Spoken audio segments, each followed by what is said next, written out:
In this Sikha, the Rebbe is going to be discussing why it is and how could it be that Yosef, for all of those years that his father didn't know where he was, Yosef didn't actually go ahead and let his father know that he's alive.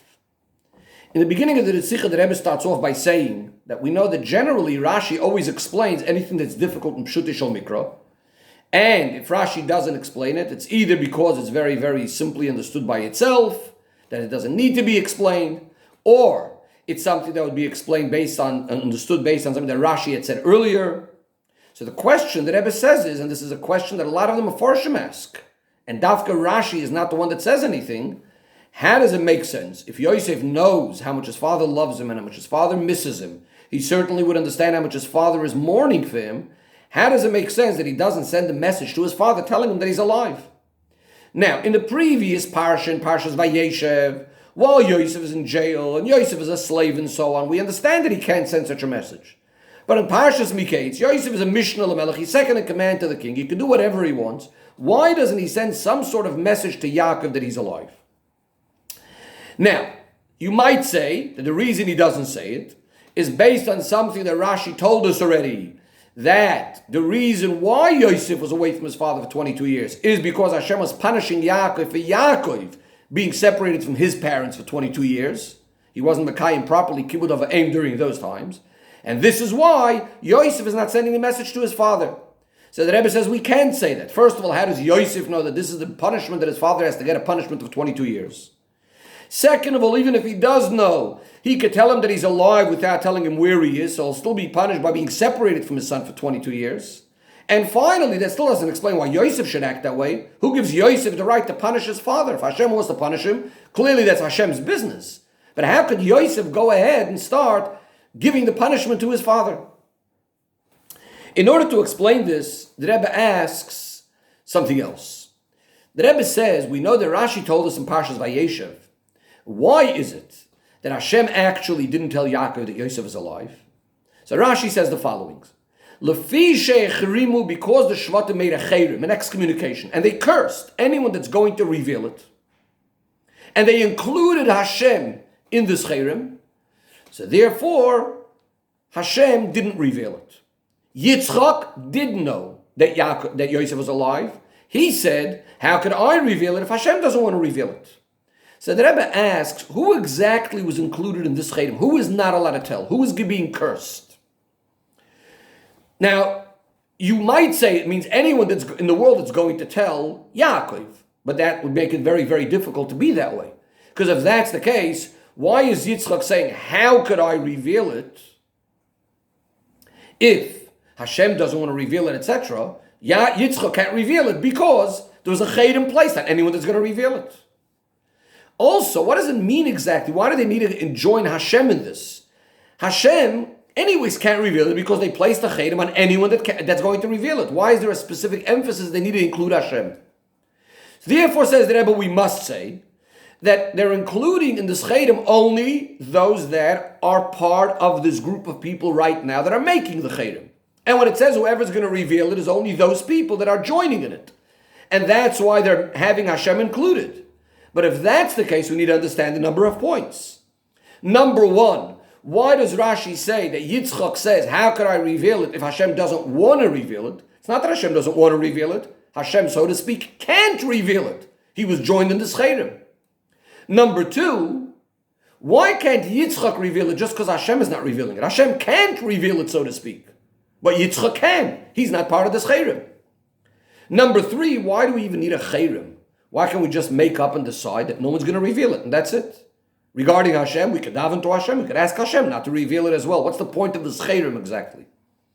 Also says the Rebbe, we don't find anywhere in Pshut Shel Mikra that the Shvatim had undone this chayrim. How could they then come along and tell Yaakov that Yosef is alive?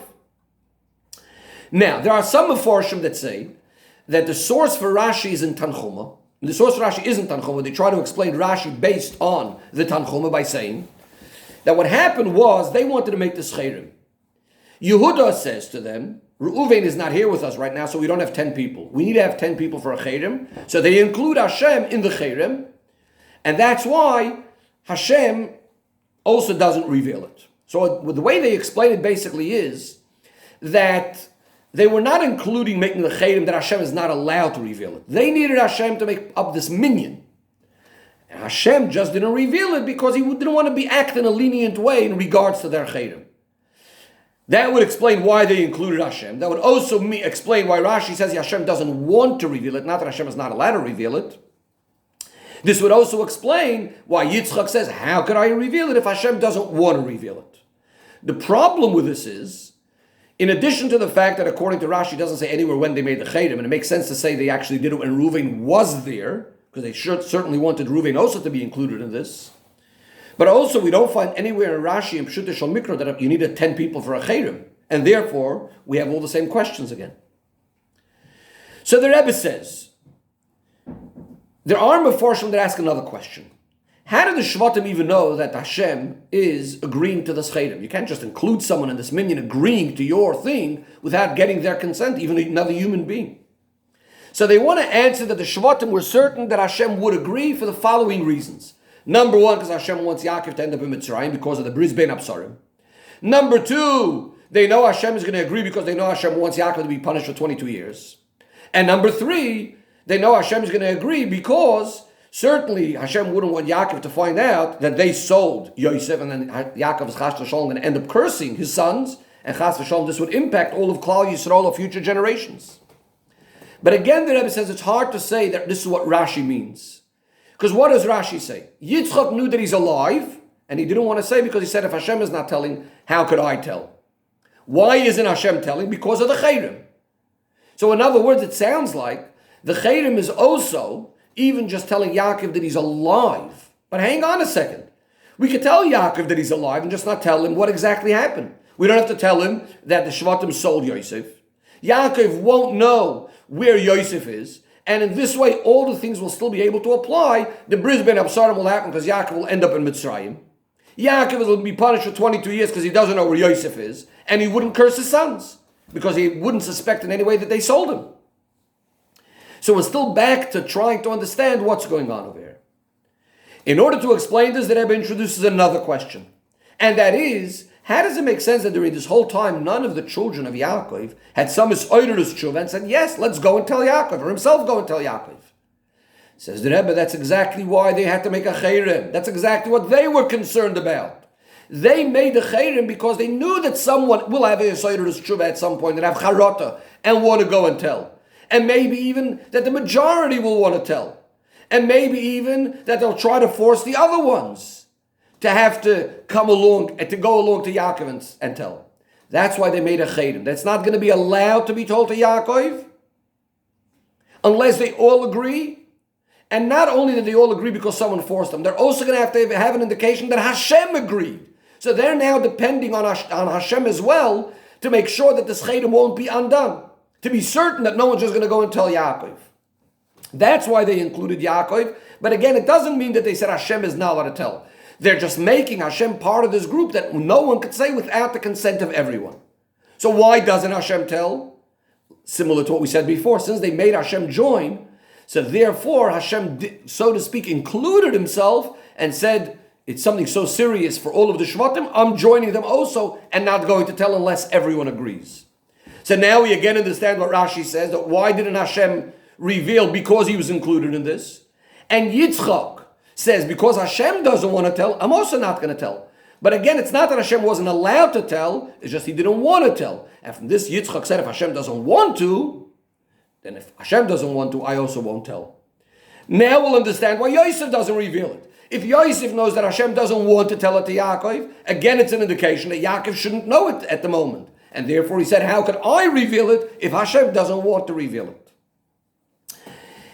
Now the question becomes, how do the Shvatim and Yosef eventually tell Yaakov? So the answer is also something based on what Rashi said earlier. The pasuk says in Parshas Vayeshev that Yaakov saw he has shever b'Mitzrayim, which literally means he saw that there was food and grain in Mitzrayim. But Rashi explains that it also means that Yaakov saw b'aspaklaria shel kodesh, in a holy lens, that there's still some hope, there's something good for him in Mitzrayim. Now he didn't know what it was. But the Yosef brothers understand what it is. They understand that this is a message from Hashem, that now is coming this time to start investigating, to check out what's happening with Yosef. That means Hashem is giving His consent already, that we could start looking to reveal to Yaakov what's going on. So Achei Yosef, as the pasuk says, the brothers of Yosef go down to Mitzrayim. That means at this point they're also acting like brothers. They're starting to regret what they did. They want to now act in a brotherly way, as Rashi tells us they're ready to pay any money to redeem him. Now that Yosef sees that they're trying to find him, he understands that there's something going on. He still doesn't know in a certain way that the time has come. He also doesn't want to give a direct message to Yaakov because he doesn't want to impact the relationship between Yaakov and his sons. He doesn't want to get them in trouble. So Yosef says to them, I'm Yosef, your brother. And as soon as you have the message from Hashem that you're allowed to reveal, that I'm also happy for you to reveal it and tell Yaakov that Oid Yosef Chai.